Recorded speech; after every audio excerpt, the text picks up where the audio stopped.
তো ভাইয়া কালকে সবাই ভোট কেন্দ্রে যাবে, ভোট কেন্দ্রের অবস্থা কি হতে পারে বা পরিস্থিতি কি থাকতে পারে যদি একটু জানাতেন, বা আপনি কাকে ভোট দিতে চাচ্ছেন যদি জানাতেন ভাইয়া। আমি কাকে দেবো? আমার তো ভোটই নাই, ভোট থাকলেও দিতে পারবো না।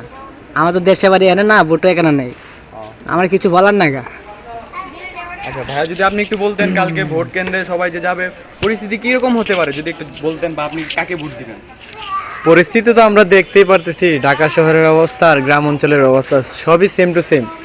কোনো জায়গায় যে গ্যাঞ্জাম ছাড়া কোনো জায়গায় না, সব জায়গায় গ্যাঞ্জাম হইতেছে।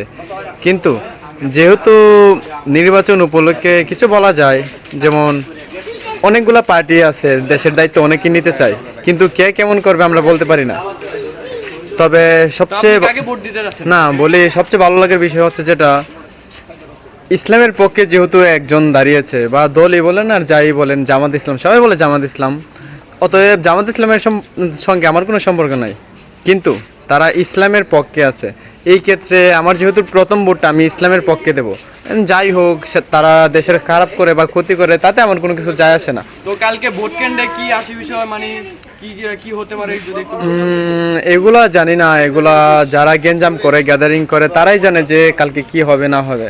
অতএব আমি জানি শুধু যাব, ভোটটা দেব, চলে আসবো। কিন্তু কাকে দেব এটা তখন বলবো না, কিন্তু এখন যেহেতু বলে দিছি আপনারা তো বুঝতে পেরেছেন যে কি করব না করব। তো অতএব ভাই আর কিছু বলতে পারবো না। আসসালামু আলাইকুম।